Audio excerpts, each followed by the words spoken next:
জানেননি এটা কার দল? কথা কেন কেন? এটা জামাতের দল। ইসলাম বলবেন না, ইসলাম বলবেন না, জাস্ট শুধু জামাত বলবেন, কারণ তাদের মধ্যে ইসলামের ন্যূনতম গান নাই। কথা বলেন না কেন? তাদের মধ্যে ন্যূনতম ইসলামের গান নাই। মদ, জুয়া, জিনা, ব্যভিচারের চাইতো ভয়ঙ্কর অবস্থা হলো এখন বর্তমানে।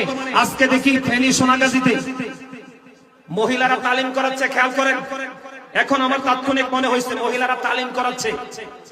এই আপনাদের এই দৌলতপুরে যেন এই দল যেন আসতে না পারে, খেয়াল করবেন। কেন জানেন? একটা নারী যখন তার সীমানা ছেড়ে অন্য সীমানায় যাবে, তিনটা পুরুষের যেই কোন একটা পুরুষ তার সাথে থাকতে হবে। হয় তার স্বামী, না হয় তার বাবা, না হয় তার উপযুক্ত সন্তান। কথা বুঝতে পারছেন? এইভাবে একা একা নারীরা এক জায়গা থেকে আরেক জায়গায়, এই বাড়ি থেকে আরেক বাড়ি যাওয়ার কোন বিধান ইসলামে নাই। যা হোক, তারা যাইয়া ইসলামের দাওয়াত দিতেছে। এখন যাইয়া ওখানে মহিলাদেরকে দিনের দাওয়াত দিচ্ছে।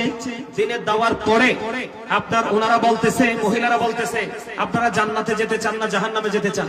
আপনারা ভিডিওটা দেখবেন, আমি আজকে দেখছি। আজকে আপনারা জান্নাতে যেতে চান না জাহান্নামে যেতে চান?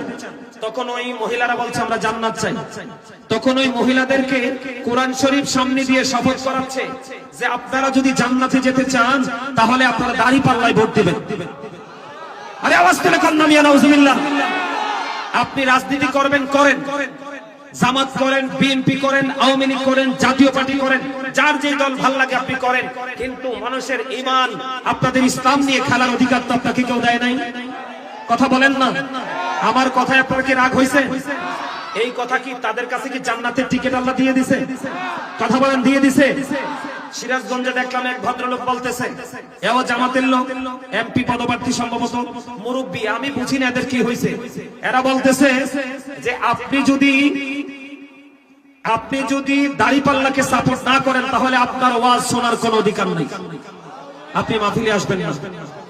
কি অদ্ভুত আচরণ! এগুলো বিশ্বাস করলে মান থাকবে? কয়দিন আগে ফেনীতে মারামারি হয়েছে, ফেনীতে মারামারি হয়েছে।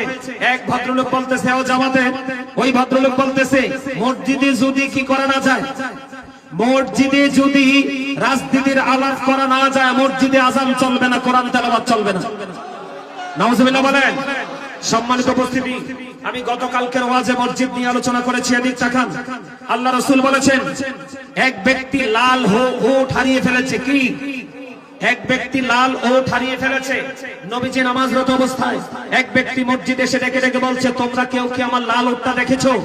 তখন রাসূল নামাজ শেষ করে বলে দিলেন, তোমরা সবাই তার জন্য দোয়া করো, সে যেন তার